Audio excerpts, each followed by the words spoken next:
চীনের জঙ্গি কার্যকলাপের বিরুদ্ধে এবার চীন, এবার কার্যত একঘরে পাকিস্তান।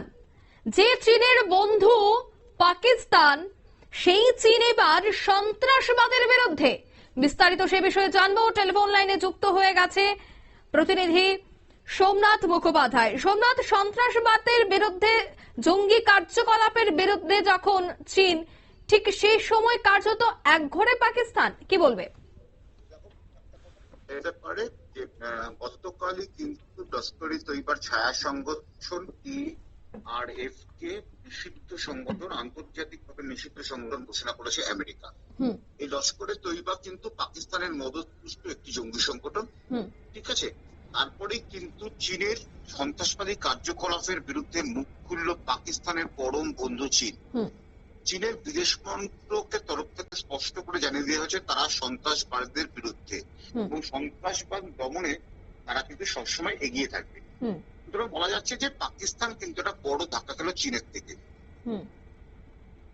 চীনের বিদেশ মন্ত্রক থেকে একটা কথা একদম স্পষ্ট করে জানানো হয়েছে যে যে কোনো ধরনের যে সন্ত্রাসবাদ বা সন্ত্রাসবাদীদের কার্যকলাপ চলে, সেটা পৃথিবীর যে কোনো প্রান্তেই হোক, তার বিরুদ্ধে সবসময় কিন্তু চীন থাকবে।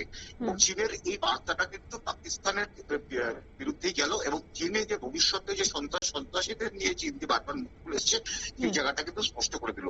এবং একটা কথা যেটা বারবার করে বলা হচ্ছে, ভারত আর চীনের মধ্যে সম্পর্ক কিন্তু একটা ভালো হতে যাচ্ছে। ভারতের সন্ত্রাসবাদের বিরুদ্ধে বারবার মুখ খুলে ভারতবর্ষ, নয়াদিল্লি, আমেরিকাও খুলেছে, এবার চীনও খুললো। সুতরাং যে ভারত চীনের মধ্যে সম্পর্কটা ভালো হচ্ছে, সেটা কিন্তু একটা স্পষ্ট রূপরেখা দেখা দিচ্ছে। আর সেক্ষেত্রে কি পাকিস্তান ধীরে ধীরে এই বিষয়টা বুঝতে শুরু করেছে যে সন্ত্রাস যে দেশে রয়েছে, সে দেশের পক্ষে কোনো দেশে এসে হাত মেলাবে না?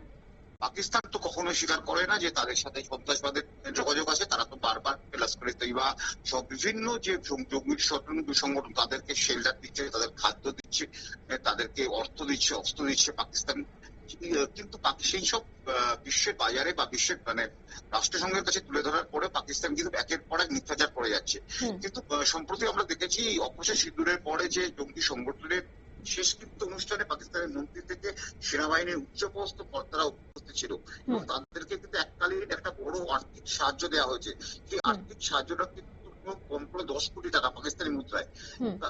সুতরাং বোঝা যাচ্ছে যে পাকিস্তান কিন্তু বরাবরই জঙ্গিদেরকে সাপোর্ট করে আসছে। জঙ্গিদের একটা জঙ্গি ভূমি পাকিস্তান বলা হয় এই কারণে, বিভিন্ন পাকিস্তানের জন্মের পর থেকেই পাকিস্তান কিন্তু জঙ্গিদের কাছে একটা সেফ জোন, সেফ ল্যান্ড। একদমই, ধন্যবাদ। অর্থাৎ একদিকে যখন চীন এই বিষয়টা নিয়ে স্পষ্ট বিবৃতি দিয়ে জানিয়ে দিয়েছে যে জঙ্গি কার্যকলাপের বিরুদ্ধে রয়েছে এই দেশ অর্থাৎ চীন, ঠিক অন্যদিকে পাকিস্তান কিন্তু ধীরে ধীরে বুঝতে পারছে যে জাতিসংঘ বা অন্যান্য যে সমস্ত দেশগুলি রয়েছে তারা কিন্তু পাকিস্তানের দিক থেকে ধীরে ধীরে মুখ ঘুরিয়ে নেওয়ার চেষ্টা করছে, কারণ যে দেশে সন্ত্রাস থাকবে সে দেশে কোনোভাবে উন্নয়ন সম্ভব নয়। এই বিষয়টাই কিন্তু রীতিমতো এবার পাকিস্তান বড়সড় চাপে পড়েছে। নিয়ে নিচ্ছে ছোট্ট একটি বিজ্ঞাপন বিরতির সঙ্গে থাকুন।